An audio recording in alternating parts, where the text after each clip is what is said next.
Cyber city Gurugram में संयुक्त Ahir regiment ने महापंचायत की खेड़ की दोला टोल पर महापंचायत की गई थी। बता दें कि पुलिस की लाठीचार्ज के खिलाफ अहीर समाज में रोष है। महापंचायत में फैसला किया गया कि 18 दिसंबर को आर पार की लड़ाई की जाएगी, जिसके लिए 10 दिसंबर से पदयात्रा और निमंत्रण अभियान चलाया जाएगा। साथ ही पुलिस के मुकदमे वापस लेने की मांग इस दौरान की जाएगी।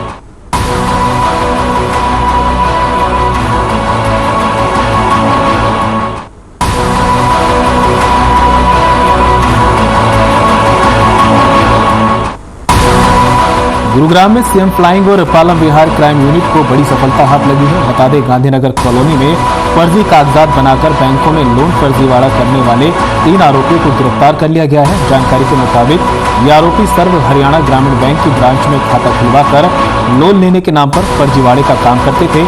आरोपियों की पहचान सचिन, अमन और नितिन के रूप में हुई है। अब तक आरोपियों ने 3 से लेकर 5 लाख तक का फर्जीवाड़ा किया है।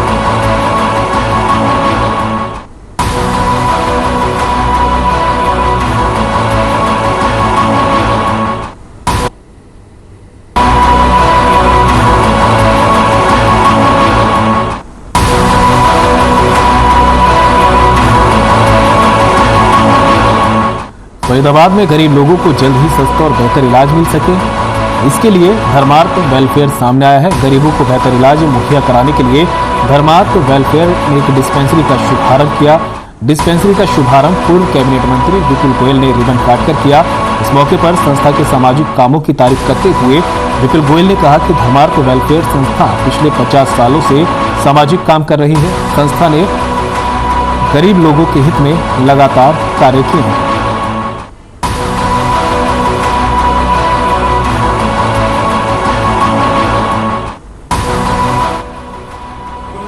वेलफेयर ट्रस्ट जो 50 साल से पुराना ट्रस्ट है, उन्होंने यहाँ पर ज़रूरतमंद लोगों के लिए और कहते हैं समाज के आखिरी छोर पर बैठे लोगों के लिए एक डिस्पेंसरी शुरू करी है, जो 2 दिन की दवाई जेनरिक मेडिसिन 30 रुपये में भी देंगे, उनकी देखभाल भी करेंगे, इलाज भी करेंगे और अगर उन्हें ज़्यादा बड़े इलाज की ज़रूरत है तो हॉस्पिटल्स में रेफ़र करेंगे और वहाँ पर उनको असिस्ट करेंगे कि अच्छे तरीके से उनका इलाज हो सके।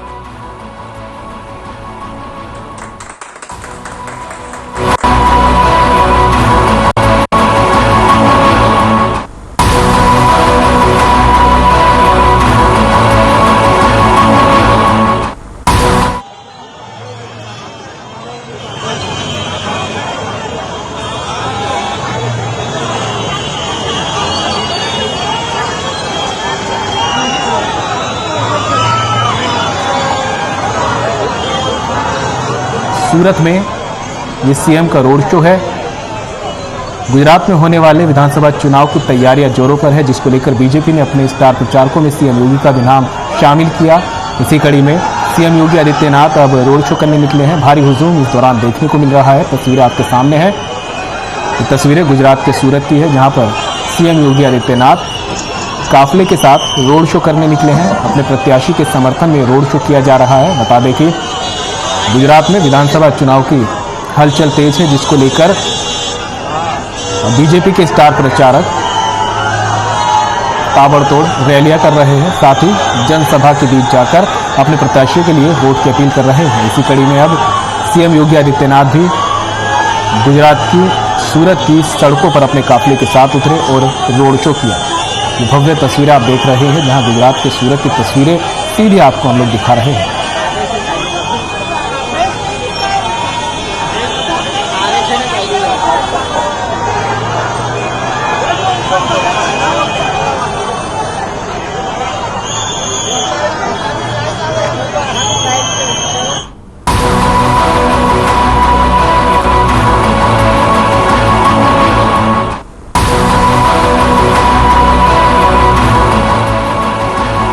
फरीदाबाद में एक वीडियो सोशल मीडिया पर तेजी से वायरल हो रहा है। बताया जा रहा है कि 2 युवतियां मन चले युवक की चप्पलों से पिटाई कर रही हैं। दरअसल पिटने वाला युवक एक विशेष समुदाय का बताया जा रहा है, जिसने अपने ही पड़ोस की एक छात्रा के साथ दुष्कर्म करने की कोशिश की थी, जिसके बाद युवती बच निकली थी वहां से उस दौरान। इसके बावजूद आरोपी ने धमकी देकर युवती को निजी होटल में बुलाया। हालांकि छात्रा ने अपने परिवार और बजरंग दल के लोगों को इसकी सूचना दी।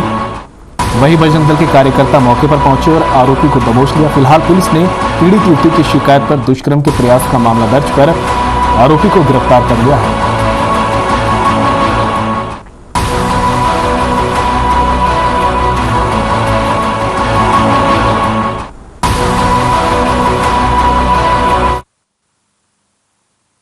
एक मैटर हमारे पास शिकायत आई थी एक लड़की की, जिसने शिकायत की थी कि एक लड़के ने उसके साथ कुछ बदतमीजी की और गलत काम करने की कोशिश की। इस शिकायत के ऊपर हमने वो मुकदमा दर्ज किया था। मुकदमा दर्ज करने के उपरांत हमने उस लड़के को अरेस्ट किया और इन्वेस्टिगेशन उसमें जारी हो गई।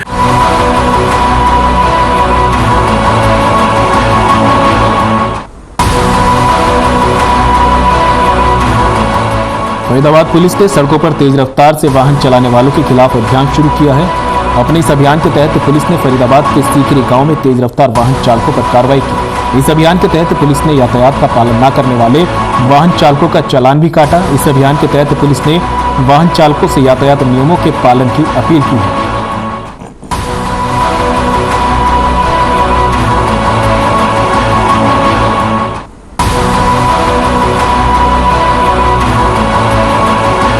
तेज काटते हैं। अब तक सुबह से अब तक हम 30 चालान पर। कैसे पता चलता है कि सब आते हैं कि स्पीड में गाड़ी है? पीछे मशीन लगी हुई है और ये 500 मीटर से कैच कर लेती है वो ये गाड़ी की स्पीड।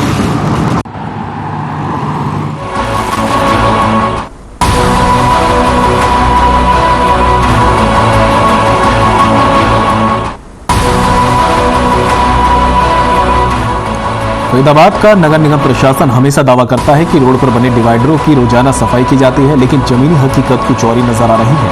आपको बता दें कि शहर की सड़कों पर बने डिवाइडर के पास आज भी मिट्टी जमा है। वहीं दूसरी ओर नगर निगम के अधिकारी दावा करते हैं कि सड़कों के किनारे मिट्टी अब जमा नहीं होती, क्योंकि उसे वैक्यूम क्लीनर मशीन से साफ करवा दिया जाता है। दुकानदारों का कहना है कि मिट्टी आए दिन ऐसे ही जमा रहती है। नगर निगम के कर्मचारी भी सफाई के लिए नहीं आते, वैक्यूम क्लीनर मशीन भी नहीं देखी।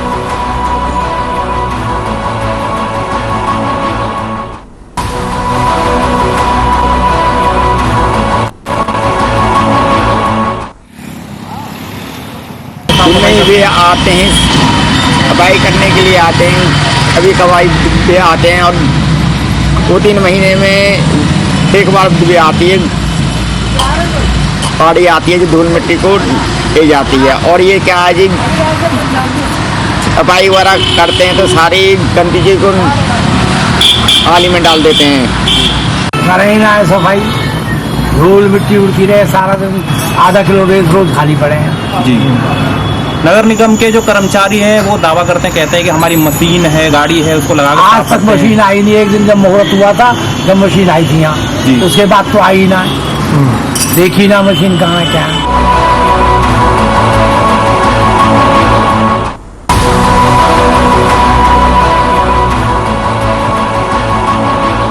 सोनीपत में बदमाशों के हौसले लगातार बुलंद होते जा रहे हैं। रटधना रोड स्थित बिल्डिंग मटेरियल सप्लायर की सीमेंट और डस्ट के पूरे पैसे मांगने पर बदमाशों ने जमकर पिटाई कर दी। बदमाशों ने लात, घूंस और चाकू से सप्लायर पर हमला किया।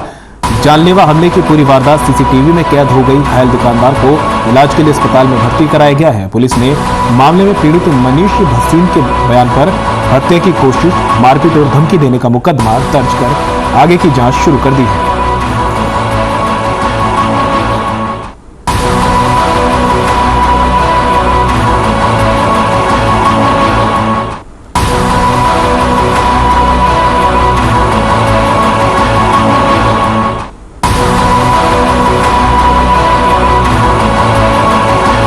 सोनीपत में नगर निगम और एक कावड़ कंस्ट्रक्शन कंपनी की लापरवाही के चलते 5 साल के बच्चे की मौत के मामले में तूल पकड़ लिया। आशियाना बचाओ संघर्ष समिति ने नगर निगम कार्यालय पहुंचकर अधिकारियों के कार्यालय का घेराव किया। इस दौरान संघर्ष समिति के प्रधान ने कहा कि ठेकेदार बिना सुरक्षा के काम कर रहे हैं और नगर निगम के अधिकारी अपनी जेब भरने पर लगे हैं। साथ ही प्रधान ने कहा कि पवन की मौत मामले में कोई भी कार्रवाई ठीक ढंग से नहीं हुई है।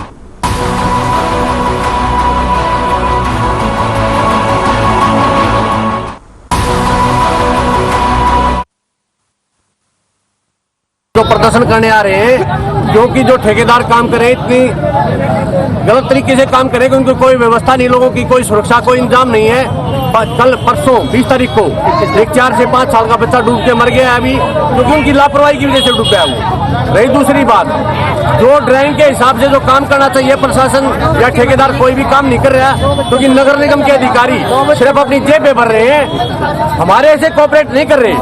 जी वो छोटा बच्चा था, जैसे उन्होंने नाला खोद रखा था ना ये पाइप डालने के लिए, बच्चे खेल रहे थे, वो उसके अंदर चला गया। क्या साल का बच्चा था? बच्चा 5 साल का बच्चा। कोई कार्रवाई हुई है उसमें अभी तक? नहीं जी, अभी तक कोई कार्रवाई नहीं हुई है सर। हाँ जी, कार्रवाई की मांग कर रहे हो? मांग कर रहे हैं सर, कार्रवाई की मांग कर रहे हैं। हम अपने घरों की भी मांग कर रहे हैं सर। हमारे लिए कुछ न कुछ इंतजाम सरकार को करना चाहिए। ये लड़ाई आज की नहीं है, ये लड़ाई बहुत दिन से चल रही है। 2018 से लड़ाई चल रही है। पहले भी प्रशासन के साथ हमारी बात हुई थी और ये ऐसे आयोग में मैंने ही रिप्रेजेंट किया था पूरे उसको, वहाँ पे ऐसे चेयरमैन के सामने, और वहाँ डीसी अपने विनय कुमार जी और सभी अधिकारी बैठ के वहीं पे दिल्ली में ये डिसीजन हुआ था कि नाला बनाने के लिए 70 फुट जगह चाहिए हमें, वो आप प्रोवाइड हम लेंगे, बाकी आप अपने मकान आपके यूं रहेंगे। अब प्रशासन ने पीछे काफी मकानों को तोड़ दिया है। उन मकानों को तोड़ने के कारण लोगों का जीवन बिल्कुल नरकी हो गया है।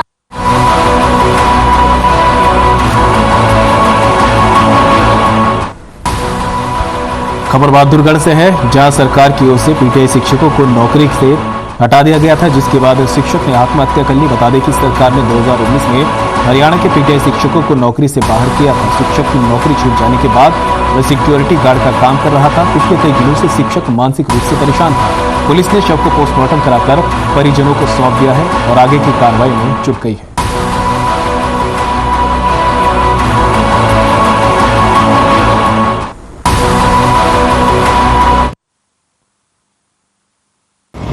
ये उस टाइम ये नौकरी करता ठीक रहता था, नौकरी छूटने के बाद इसका माइंड डिस्टर्ब हो गया, उसके बाद ये तनाव में रहने लग गया।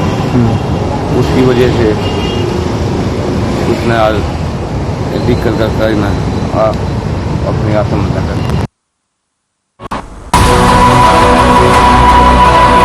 खबर झज्जर से है, जहां मोबाइल टॉयलेटों के रखरखाव में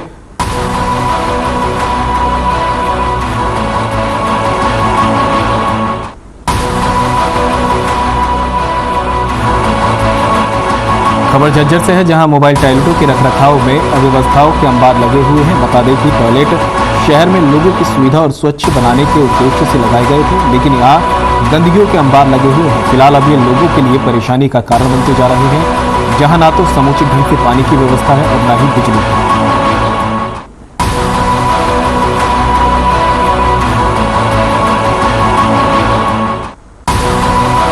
सब देखो, ना लाइट है, ना पानी है, ना लेटरिन का ठिकाना बढ़िया, ये सुविधा है। हर लोगों के कहीं भी जब कोई सफाई न करते।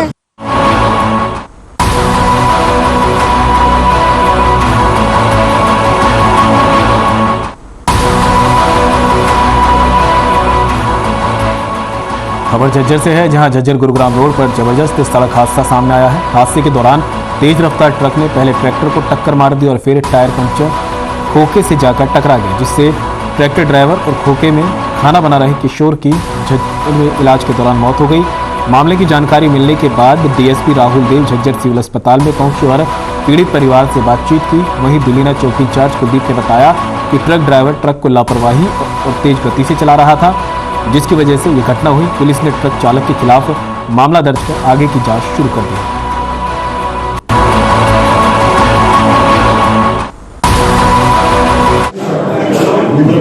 ट्रक वाले ने एक्सीडेंट कर दिया, ट्रैक्टर ट्राली के पीछे से मारा और वो ट्रैक्टर वहीं पलट गया और ट्रक मिस बैलेंस उसका बिगड़ गया ट्रक वाले का, एक खोखे में और जा लग गया, जिससे खोखे वाले का भी टायर पंचर का खोखा था वो भी एक्सपायर हो गया और ट्रैक्टर वाला भी। ट्रैक्टर ड्राइवर था ये?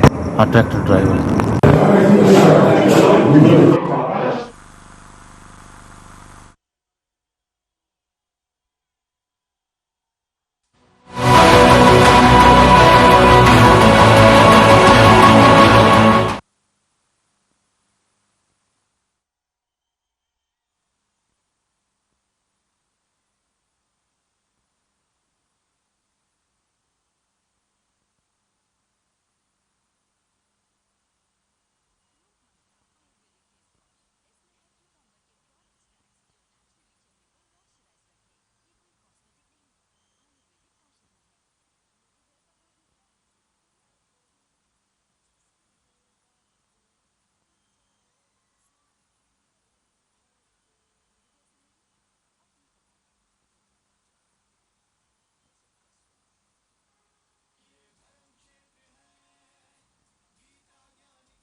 से है, जहां चंडीगढ़ में 28 नवंबर को सार्वजनिक छुट्टी रहेगी। इस संबंध में चंडीगढ़ प्रशासन की तरफ से अधिसूचना भी जारी कर दी गई है। प्रशासन द्वारा जारी अधिसूचना के अनुसार 28 नवंबर को गुरु तेग बहादुर के शहीदी दिवस आ रहा है, जिसको देखते हुए सार्वजनिक छुट्टी की घोषणा की है।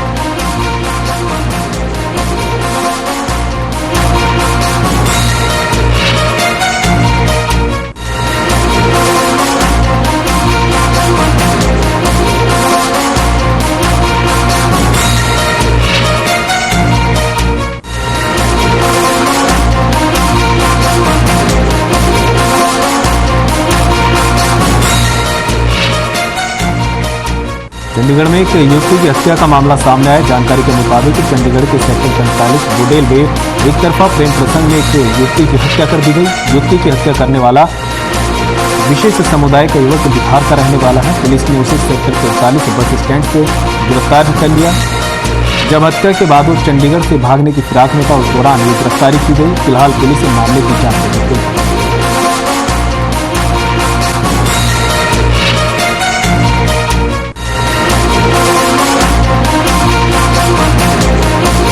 तो उससे बातचीत करने पे मतलब ये पता चली कि ये लड़की के पास वो पीछे से आया और वो लड़की से पहले भी एक बार आया था, तो उसने मना कर दिया था कि ये मेरे से ताल्लुकात ना रखो। तो उस लड़के ने ये स्ट्रेंगुलेट करके इसका मर्डर कर दिया और वो बिहार का रहने वाला है और शादीशुदा है। तो ये लड़की शादीशुदा नहीं थी।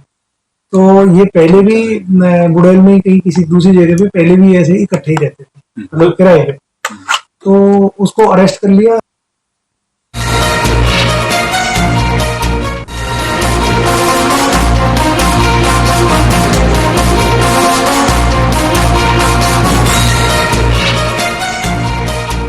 खबर भिवानी से है, जहां बरवाला से पूर्व विधायक रामनिवास बुडेला जिले का दौरा करने पहुंचे, जहां उन्होंने पत्रकारों से बातचीत करते हुए कहा कि प्रदेश सरकार की ओर से पिछड़ा वर्ग समाज के साथ अनदेखी की जा रही है, जिसको लेकर समाज के लोगों में रोष है। यही नहीं, उन्होंने कहा इसके चलते 18 दिसंबर को भिवानी में पिछड़ा वर्ग समाज की अपनी मांगों को पूरा करवाने के लिए सम्मेलन करेगा। उन्होंने कहा कि पिछड़ा वर्ग के हक की लड़ाई एकजुट होकर लड़ेंगे।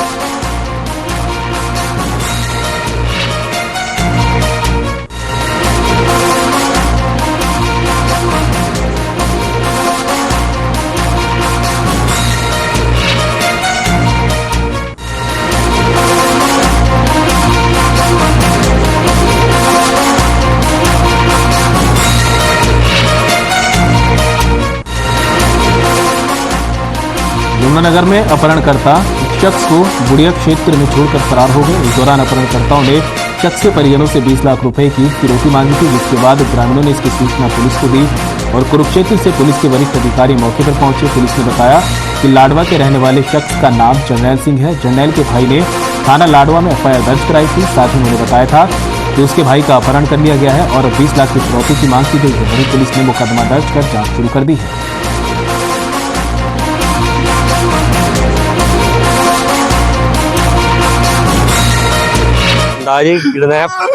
ये एक शख्स है जर्नैल सिंह, जो कि लाडवा का रहने वाला है और इसके भाइयों ने आज हमें सूचना दी थी कि उसका किसी ने किडनैपिंग कर ली है, जो हमने FIR लॉज कर ली है और हम उसकी तलाश में ढूंढ रहे थे। जो हमने CDRs और लोकेशन के मुताबिक हमने उसको ट्रेस कर लिया है और अब मैं हॉस्पिटल पहुंचा। जो मालूम पड़ा उसको उसी के ड्राइवर ने उसको बांध करके उसको पटक दिया था। उसके कुछ और साथी भी हैं, उनको भी हम जल्दी नामजद कर लेंगे, उनको ट्रेस कर लेंगे और अरेस्ट कर लेंगे।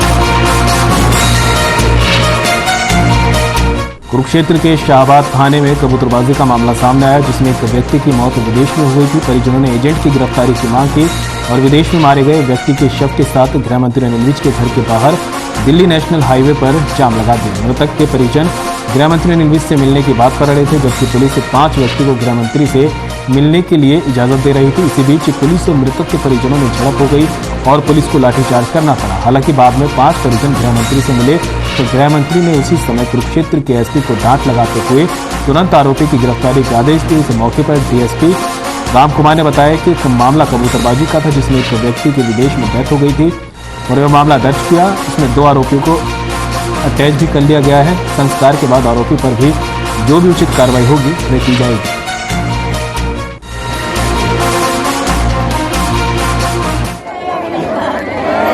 मंत्री जी ने आश्वासन दिया है कि आज का आज जो दोषी बाहर है उसको गिरफ्तार किया जाएगा जी। बाकी विश्वास है मामला ये है जी, हमारे भतीजा बाहर भेजा था और बाहर डॉक्टरों की वजह से वो मर गया, जेंटों की वजह से। तो उसकी डेड बॉडी यहाँ मंगाई हमने खुद, और जेंट अभी तक भी हमारे को यही आश्वासन दे रहे हैं कि वो 3 महीने बाद में फोन कर लेगा या आ जाएगा। इलाहाबाद थाने का एक मुकदमा था कबूतरबाजी का, जिसमें कि एक बंदे की विदेश में डेथ हो गई थी और वो मुकदमा दर्ज था। उसमें पुलिस ने 2 आदमी गिरफ्तार कर रखे थे, 1 आदमी की गिरफ्तारी बकाया थी, लेकिन शाहबाद के लोगों ने आक्रोश में आके दबाव बनाने की नीयत से एचएम साहब के रेजिडेंस पे जबरदस्ती डेड बॉडी लाने की फिराक में थे।